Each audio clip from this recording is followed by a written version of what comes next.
In a world where money can buy almost anything, private jets, sprawling mansions, entire companies, there are some things that a great fortune simply cannot purchase: respect, dignity, and a true measure of a person's character. This is the story of Marcus Vance, a man whose wealth was so immense it was whispered about in the most exclusive circles of power.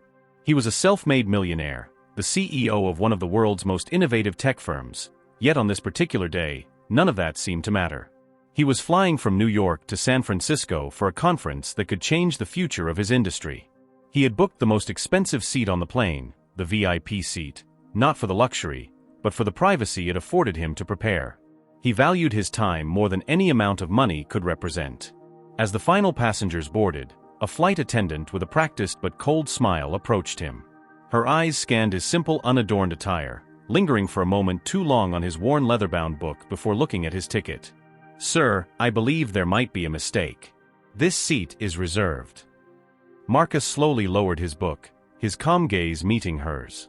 He knew there was no mistake. He had booked this seat months ago. He simply showed her the boarding pass on his phone, the screen clearly displaying Seat 1A. "There's no mistake. This is my seat." Before we dive deeper into this journey, hit the like button, subscribe, and comment below where you're watching from. We love hearing your stories too. The flight attendant's smile tightened. She glanced over her shoulder towards the entrance of the plane, where a white man in a flashy designer logo-covered suit was waiting impatiently, tapping his foot. He looked exactly like the kind of person one would expect to see in that seat, loud, entitled, and dripping with the appearance of wealth. She turned back to Marcus, her voice now losing its pretense of politeness. "I understand, but we have a situation. This seat was also assigned to Mr. Harrington. He's one of our most frequent and valued flyers. We need to ask you to move to another seat in business class." Marcus didn't flinch. He had faced down corporate giants and hostile boardrooms. This was nothing. He maintained his composure, a quiet strength radiating from him. "I also value my time and my seat. I will not be moving." The tension was palpable. Other first-class passengers began to notice, their whispers rustling through the quiet cabin. The flight attendant, clearly flustered by his refusal, called over her supervisor, a stern-looking man named David. He walked up with an air of authority, barely glancing at Marcus before addressing him. "Sir, we have a problem here. We need this seat. We can offer you a voucher, some compensation for the inconvenience."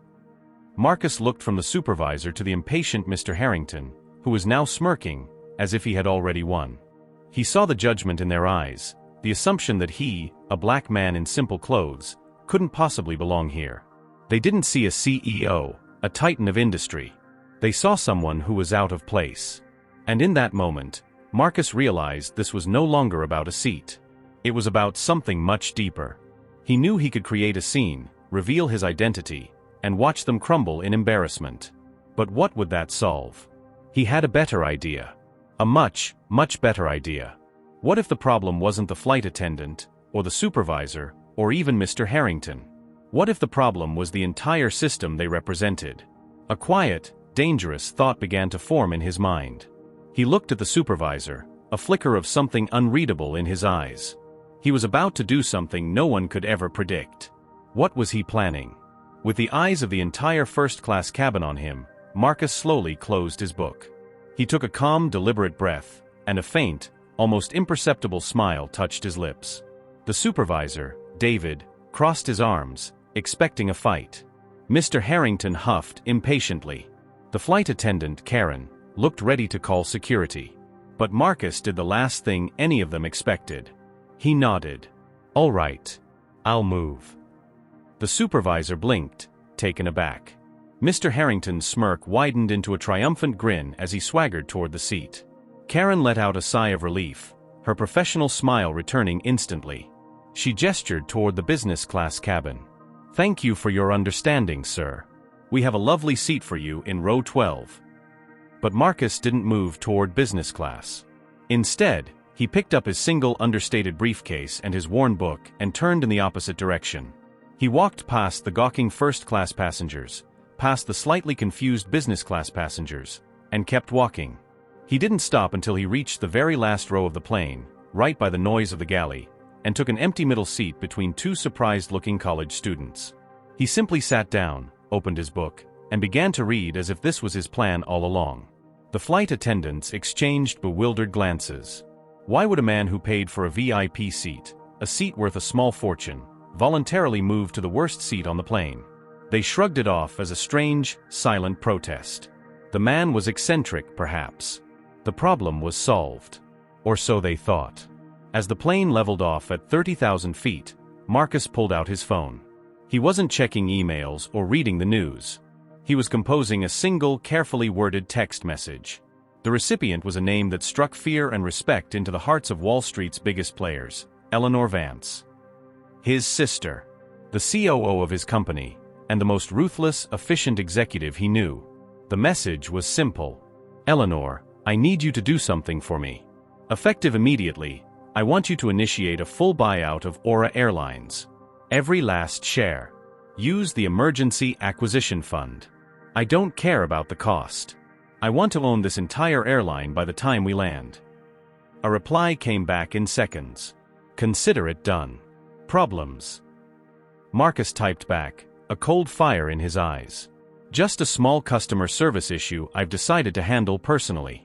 I've just been removed from my seat for a white passenger. So I'm going to fire the flight crew. And the supervisor. And the pilot. And the gate agent. Then, I'm going to fire their CEO. In fact, I'm going to fire them all. Every single one of them. He hit send, and a feeling of profound, chilling calm washed over him. He wasn't just a passenger anymore. He was the owner. And the crew, currently serving champagne to Mr. Harrington, had absolutely no idea that the quiet man in the back of the plane, the man they had dismissed and disrespected, was about to become their new boss. The real question was, what would he do with that power once the plane finally touched the ground? For the next 5 hours, Marcus sat in his cramped middle seat, the picture of serenity. He read his book, occasionally jotting notes in the margins. He politely declined the complimentary snacks and soda, simply asking for a bottle of water. To the students beside him, he was just a quiet, well-dressed man. To the flight crew who passed him on their way to and from the galley, he was a forgotten problem, a minor inconvenience who had, thankfully, backed down. They were completely oblivious to the financial storm he had unleashed from 30,000 feet. On the ground, however, chaos was erupting. Eleanor Vance moved with the precision of a predator. Using the company's massive, untouchable reserve of wealth, she initiated a hostile takeover of Aura Airlines. Traders on the New York Stock Exchange watched in disbelief as the airline's stock price began to skyrocket. Buy orders were flooding the market at a rate no one had ever seen, pushing the price far above its actual value. Financial news networks began to buzz. Who was behind this? Why would anyone pay such an absurd premium for a mid-tier airline? Competing firms, hedge funds, and individual investors were being bought out so quickly they didn't have time to react. It was a corporate blitzkrieg, a display of financial power so overwhelming it was almost terrifying. The board of Aura Airlines scrambled, calling emergency meetings, trying to understand who was acquiring them with such aggressive force. They were a profitable company, but they were a goldfish being swallowed by a blue whale. Their entire corporate structure was being dismantled, share by share, by an invisible force with a seemingly infinite amount of money. Back on the plane, Mr. Harrington was enjoying his stolen VIP seat. He had several glasses of champagne, bragged loudly on his phone about how he handled the situation, and treated the flight attendants like his personal servants. Karen and David, the supervisor, catered to his every whim, reinforcing their decision. They had pleased a valued customer, a man who looked the part of a rich and important client. They had made the right call, they assured themselves. They had protected the company's interests. They couldn't have been more wrong. As the plane began its descent into San Francisco, the pilot's voice came over the intercom, but it wasn't the standard landing announcement. There was a note of confusion, of sheer disbelief in his tone. Ladies and gentlemen, this is your captain speaking. We've just received a rather unusual message from our corporate headquarters. It seems that in the last 5 hours, Aura Airlines has been, well, it's been sold. The entire company has been acquired by Vance Innovations. A murmur went through the cabin. Vance Innovations? The tech giant? Why would they buy an airline? In the first-class cabin, Mr. Harrington scoffed. Probably want to make their own private jet service, he said loudly to anyone who would listen. But in the back of the plane, Marcus Vance slowly closed his book. He looked out the window at the approaching lights of the city. The first part of his plan was complete. The airline was his. Now for the second part. The crew had no idea that their new boss was on board. And they certainly had no idea that their careers were about to end the moment the wheels touched the tarmac. What would that first meeting between the new owner and his employees look like? The moment the plane connected to the jet bridge at San Francisco Airport, a different kind of tension filled the air. The usual rush to grab bags and deplane was replaced by a strange, uncertain stillness. The flight crew, still reeling from the pilot's announcement, whispered amongst themselves near the cockpit.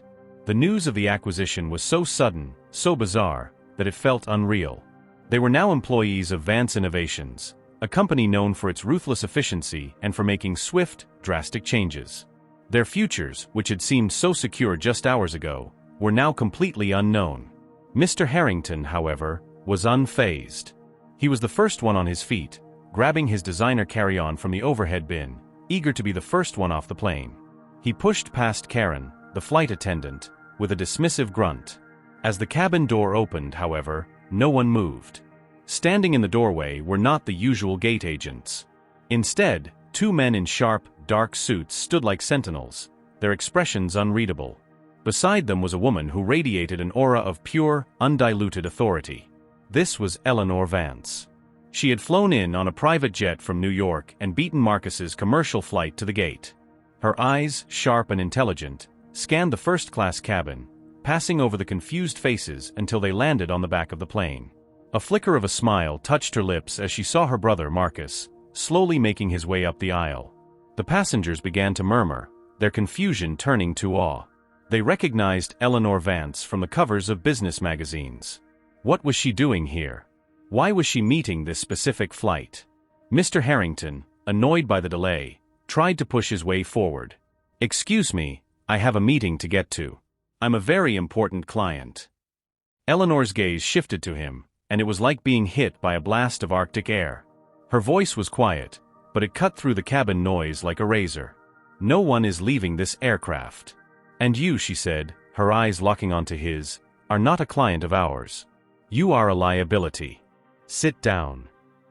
Mr. Harrington froze, his face turning pale. The arrogance drained out of him instantly, replaced by a dawning fear. He stumbled back into his seat, Marcus's seat, as all eyes turned to the back of the plane. Marcus continued his slow, deliberate walk up the aisle. He passed the business class section, his expression calm. He passed the first-class section, his gaze sweeping over the stunned faces of the passengers who had watched his humiliation.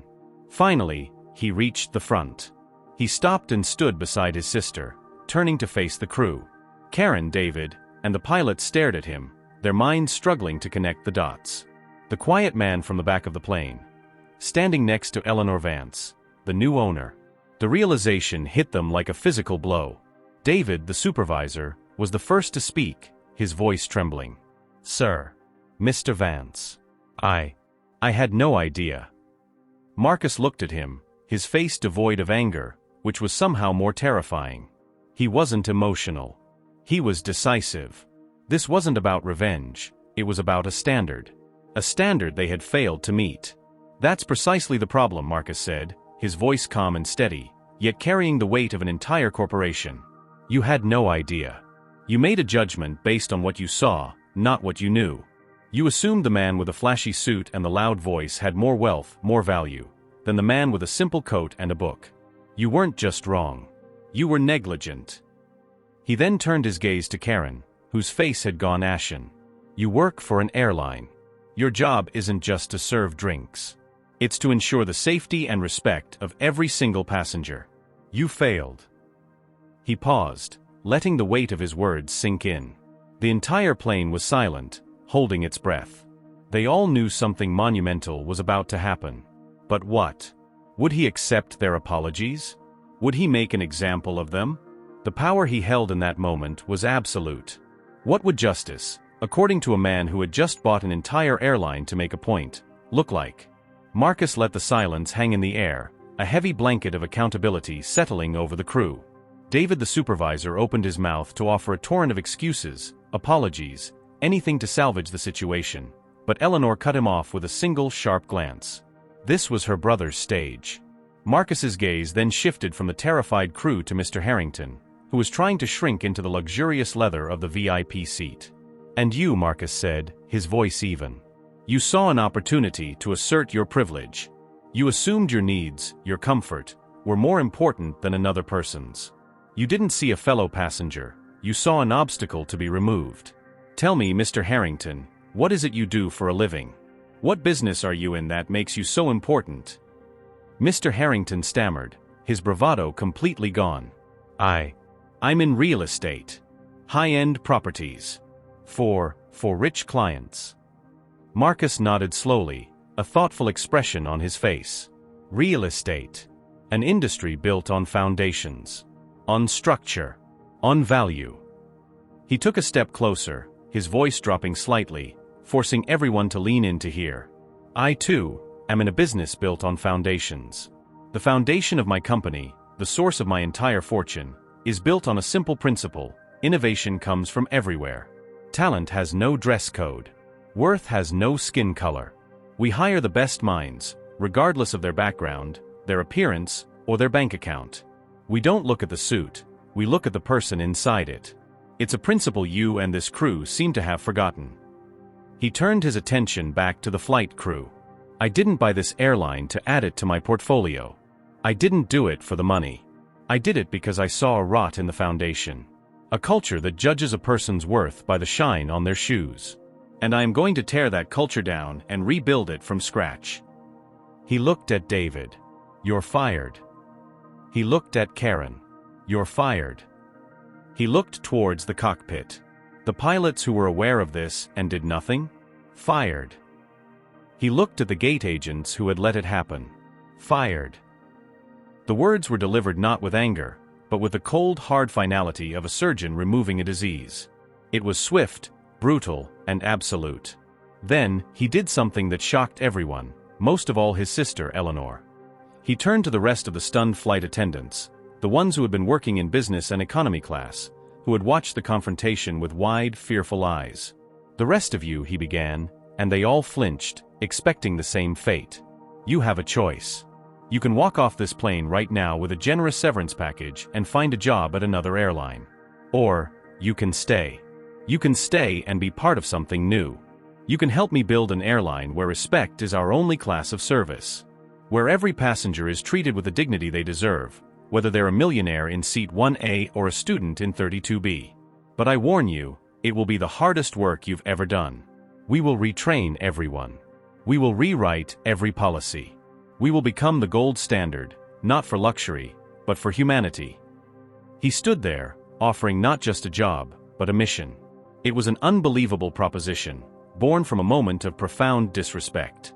He was giving them a chance to be part of the solution. But as the crew looked at each other, a new terrifying question emerged. Was this a genuine offer, or was it some kind of test? Was the man who just fired half their colleagues in the blink of an eye truly offering a chance at redemption, or was this just another more complex part of his plan?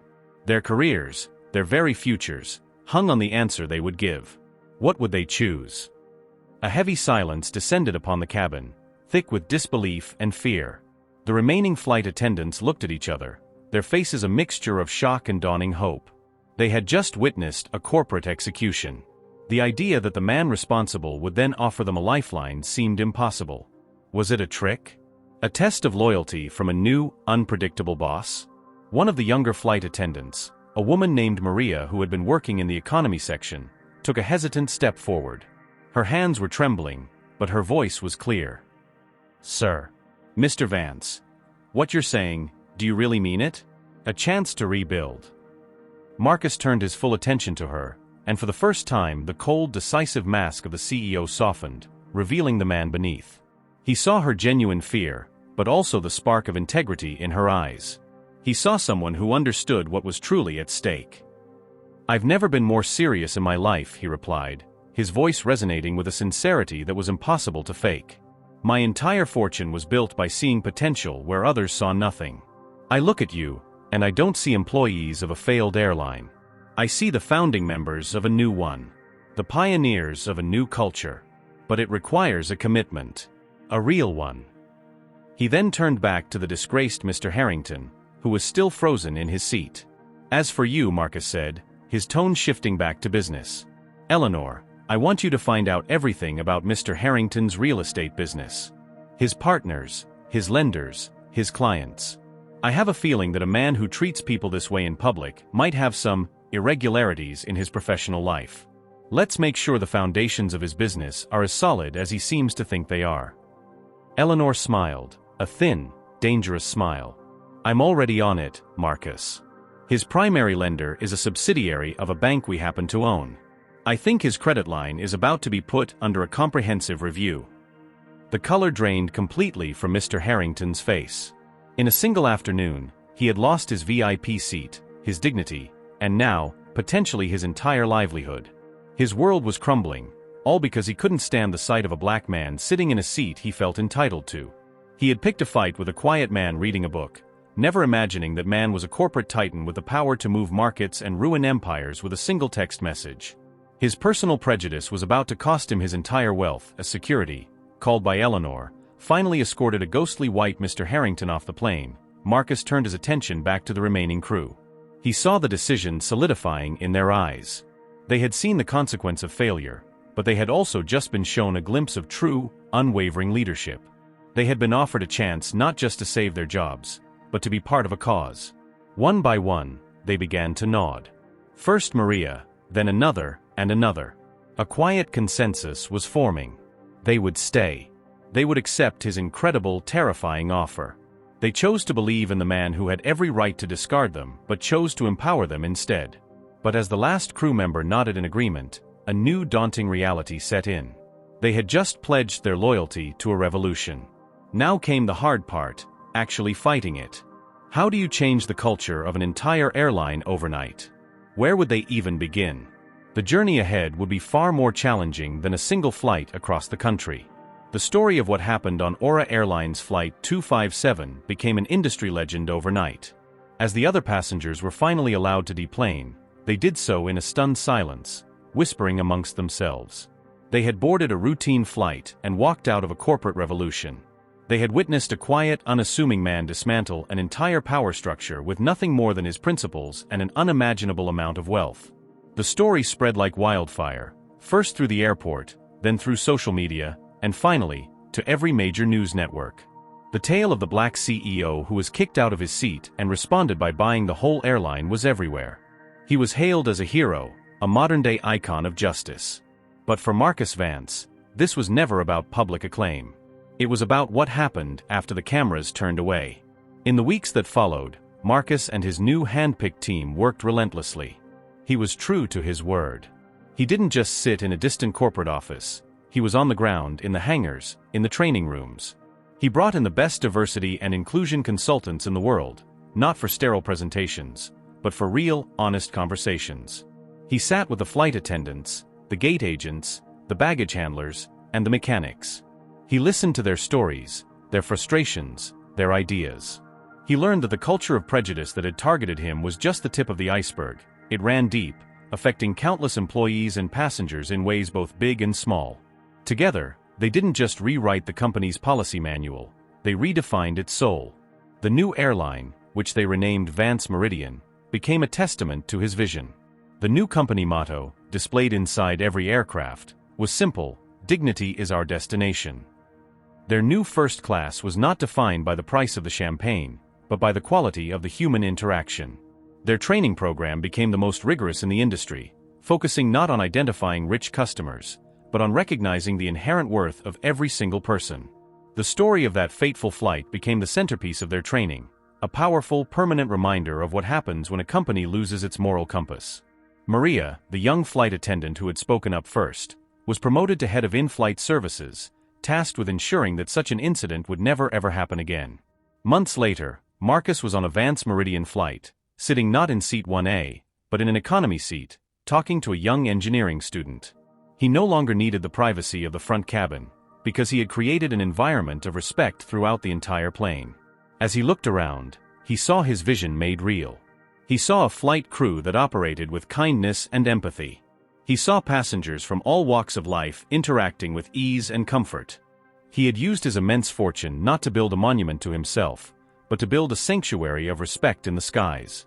He had proven that the greatest money can't buy the most valuable assets: compassion, justice, and the courage to stand up for what is right.